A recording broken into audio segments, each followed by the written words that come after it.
Hello everyone, and welcome back to the Deep Dive. Today we are stepping into some really fascinating psychological territory. Yeah, we really are. It's a deep one today. It is, and I want to start with a scenario that I think a lot of us have encountered. Maybe it's in a high-stakes meeting, or maybe at a chaotic family dinner, or maybe, and be honest here, when you look in the mirror. Okay, I'm listening. What's the specific scenario? Well, picture a room full of people. Everyone is talking over each other, throwing out ideas, panicking about a deadline. The energy is just frantic. Right, a typical Tuesday afternoon. Exactly. Yeah. But there is one person in the corner who is completely still. I mean, they aren't saying a single word. Their face is almost blank. But they're not checked out. No, not at all. If you look closely at their eyes, they aren't zoned out. They're processing. It is like watching a supercomputer run a massive simulation in absolute silence. Oh, absolutely. And the terrifying part for everyone else in the room is that this person won't move a single muscle until that simulation is finished. That's the thing. But here's the kicker. When they finally do speak, maybe 20 minutes later, they don't guess. They don't brainstorm out loud. They deliver a solution that is so surgically precise, it basically just ends the meeting. Because they've already mapped out every variable. Right. And today, we are diving deep into that exact profile. We are looking at the SFAN Deep Lament thinker. It's such a powerful profile to study. And just for context for you listening, this comes from the Max Energy ME80 personality assessment. Yes, the ME80. And before we unpack the whole Deep Lament part, which honestly sounds very poetic and slightly heavy, we need to set the stage a bit. Good idea. What exactly is the ME80 system? Because I think most people are used to 4 letters or maybe 9 numbers when they think of personality tests. Right, yeah. This is a completely different beast. The Max Energy ME80 system is an incredibly granular framework. It doesn't just give you a static label. It's more dynamic than that. Exactly. It looks at the actual flow of human energy. It identifies 80 distinct personality types based on how people intake information, how they process emotions, how they make decisions, and then finally how they execute actions. 80 types. I mean, Yeah. that is highly specific. It really has to be. Human beings are complex architectures. So when we talk about the SFAN today, we aren't just saying, oh, they're a thinker or they're an introvert. We are talking about a very specific energy circuit designed for one core purpose. Which is risk-proofing the future. Risk-proofing the future. I love that phrasing. So let's get into the actual identity of this type. The hero section of the source material gives the SFAN a very specific core declaration. Yeah, the mission statement of their personality. Right. It says they slowly find reasons to move on through cycles of reflection and pain. That sentence basically tells you everything you need to know about them. And the absolute key word there is slowly. Which, I have to say, seems like it would be a massive disadvantage in our fast-paced world. Everyone wants instant results. You would definitely think so. But for the SFAN, slowness is an active strategy. It's not a bug, it's a feature. Their fundamental belief is that the surface level of any situation is a lie. Meaning you can't trust your first reaction. Exactly. If you react quickly, you are reacting to incomplete data. So they habitually submerge every single experience, whether it's pain, success, a failure, deep into their inner world. Submerging it.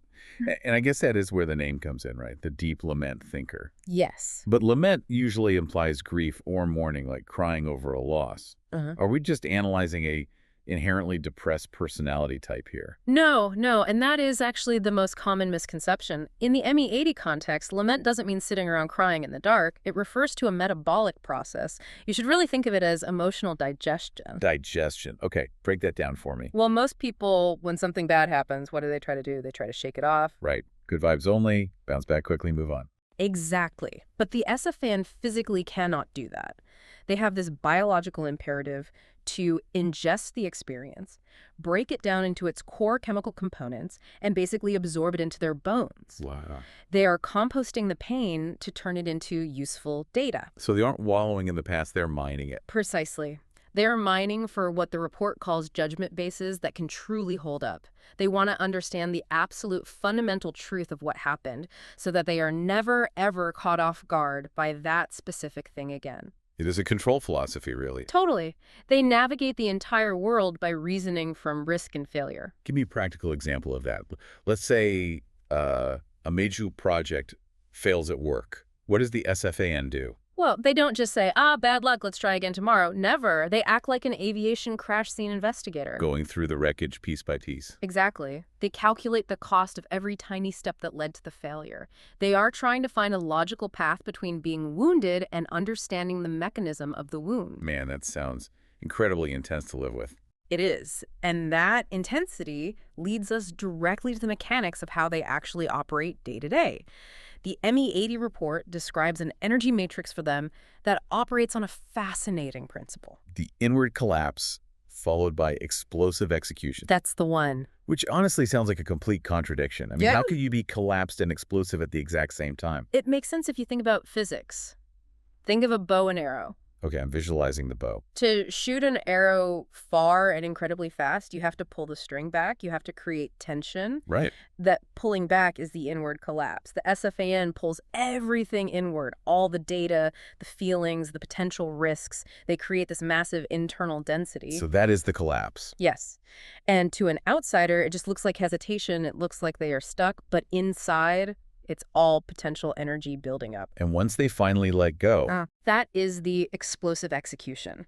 Once they reach a point of complete logical closure, once they have locked onto the target they release, and because they spent so much time aiming and pulling back, the arrow flies incredibly fast and hits the dead center of the bullseye. I really want to break down the engine of this bow and arrow because the ME80 system outlines 4 very specific layers that make this happen. Yeah, the IP, IQ, EQ, and manifestation layers. Exactly. Let's walk through these because I think this really explains why they behave the way they do in real time. Let's do it. First up is the IP layer, which is the inner value layer. Right. So for the SFAN, the IP layer is set to what the system calls stable accumulation activation. Stable accumulation. This is essentially the hoarding phase. They are the ultimate archivists of the personality world. They are constantly gathering evidence, core values, subtle observations, historical data. Just putting books on the library shelf. Yes. But here is the catch with them. They require a massive amount of accumulation before they feel safe enough to proceed. So this is that pulling back of the bowstring we talked about. Exactly. It is filling the entire library before you even write the first word of the essay. If they don't feel they have enough accumulation, they simply will not move. You cannot rush an SFAN through this stage. Good luck trying. Yeah, it won't work. Okay, so let's say the library is full, the tension is built. Now we move to the second layer, which is IQ, or the emotional activation layer. Now, normally I think of IQ as just raw, cold logic. But the report describes this layer as intuition and speed judgment. Yes, and this is where people get really surprised by the SFA, and we just established that they are incredibly slow, right? Right. Well, they are slow to act, but they're unbelievably fast to understand. Once that data is fully accumulated in the IP layer, their processing speed becomes lightning fast. Oh, interesting. They have intensely high intuition. They can spot patterns instantly because they have so much historical data stored up in the back of their mind. So it's like their brain just pings and says, wait, I've seen this exact pattern before. This is playing out exactly like that situation in 2018. Exactly that. The spark of understanding is practically instant. But, and this is a huge but, they do not act on that spark immediately. Even though they know the answer. Right. Instead of acting, they pass that realization up to the third layer, which is EQ, the decision calculation layer. And the source material calls this layer emotional detachment and understanding, which sounds very clinical. It is the ultimate safety valve. Think of it as the brakes on a high-performance car. Even if their intuition in the IQ layer is screaming, "Go, I know the answer," their EQ actively steps back. It cools things down. Yes, it deliberately detaches from the heat of the moment to calculate the best possible move. It asks, okay, we know the answer, but is this safe? Is this actually smart to say out loud right now? What are the ripple effects if I execute this? So it literally distills raw emotion and sudden realization into a calculated strategy. Correct. They're cooling down the hot data from the IQ layer so it can be handled safely without blowing up in their face. Which naturally brings us to the final layer, the manifestation layer. The report simply calls this energy released outward. And this is the release of the arrow. The explosive part. Exactly. Because of all that intensive prep work, the accumulating, the rapid connecting, the emotional filtering, when the energy finally hits the manifestation layer, it results in high impact. It's deliberate. Very. It is highly specific action. It's not someone spraying bullets in the dark hoping to hit something. It is a single calculated sniper shot. That structure makes so much sense when you lay it out like that. Hmm. But I want to pivot a bit and look at the internal experience of actually being an SFAN. It's not an easy ride. No, it doesn't sound like it. The report highlights a specific inner trait called deep rumination. And it uses this incredibly evocative phrase, saying that thinking is their way of maintaining distance from the world. It really is. The SFN basically uses their own mind as a buffer zone. They run what I like to call a continuous simulation engine. A simulation engine. Yeah.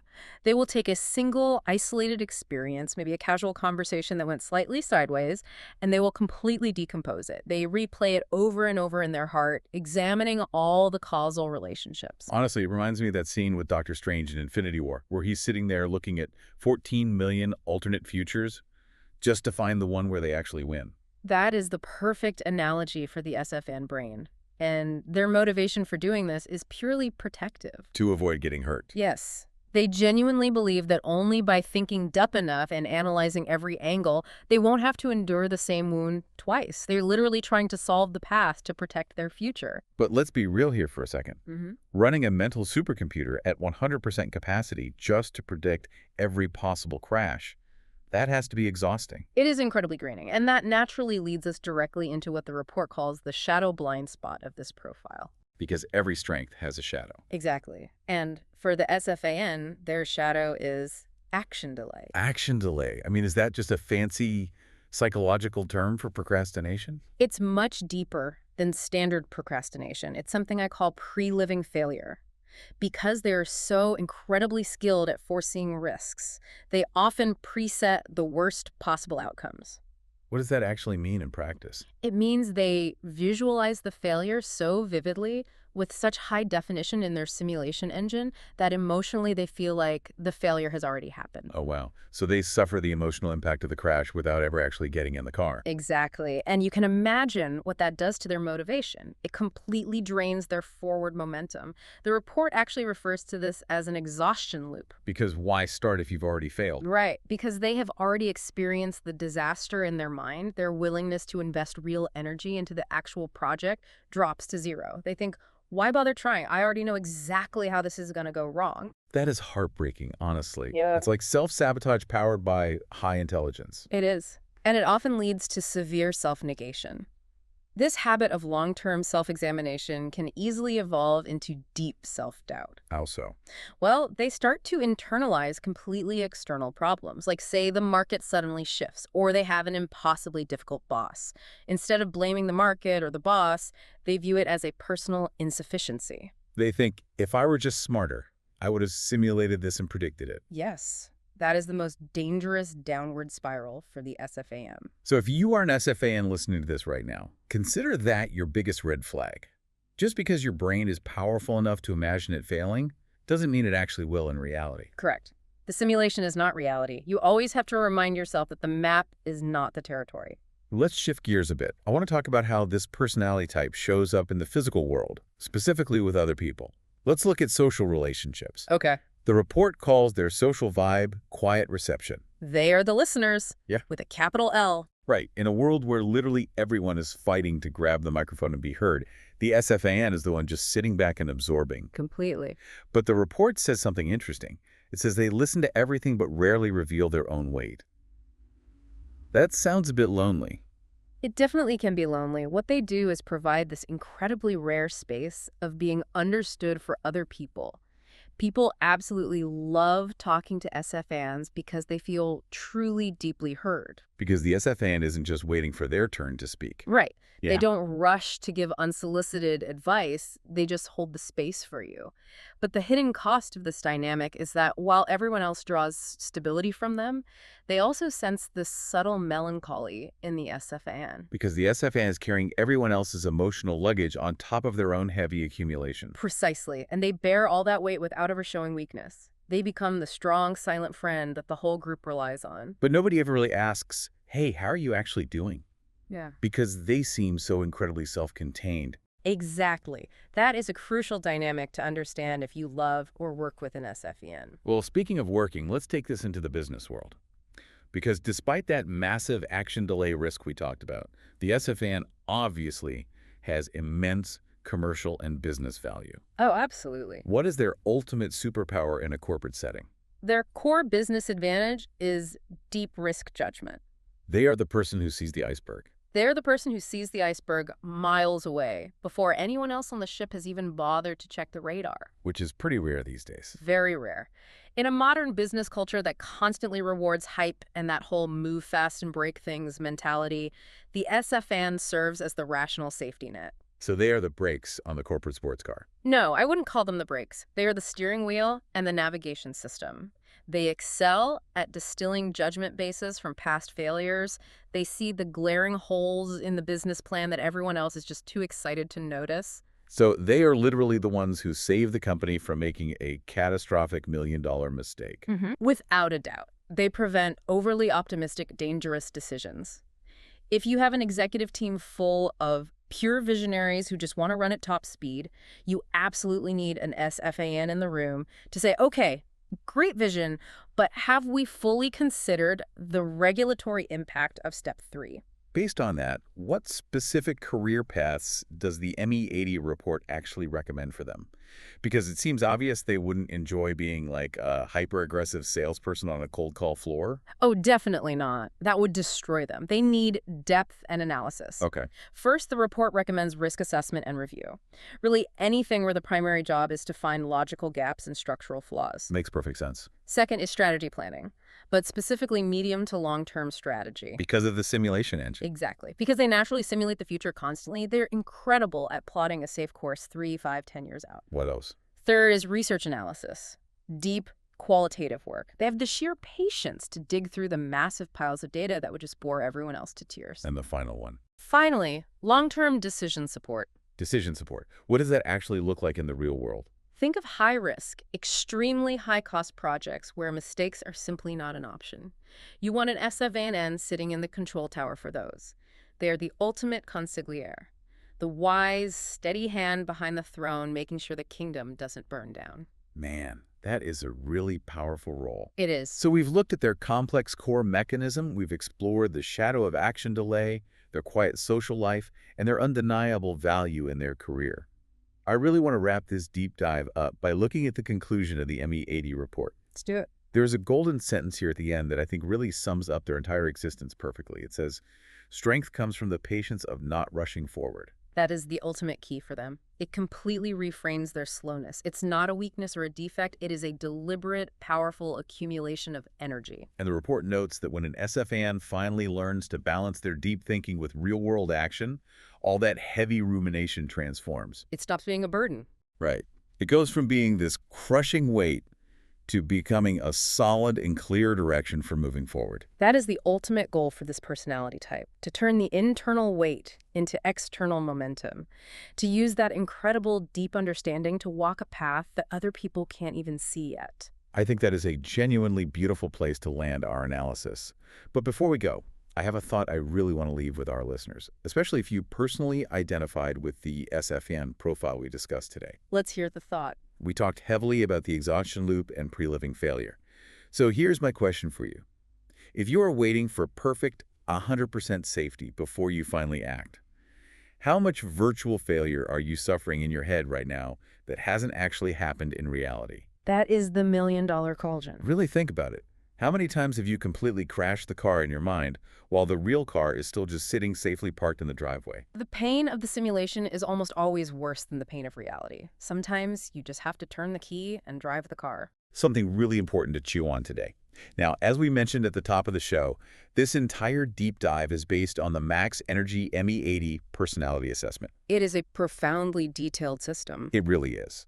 And if you want to understand your own specific energy matrix, or maybe you want to find out for sure if you are a deep Lament thinker, you can find a lot more information at their official website, which is www.maxenergylife.com. You can also easily search for Max Energy, that's polyenergy personality, or Met-Hanergy, which is energy personality psychology, right on Facebook. There is a huge amount of depth there to explore on your own. Well, thank you so much for joining us on this deep dive. It's been a heavy one, but a really good one. We'll see you next time. Take care, everyone.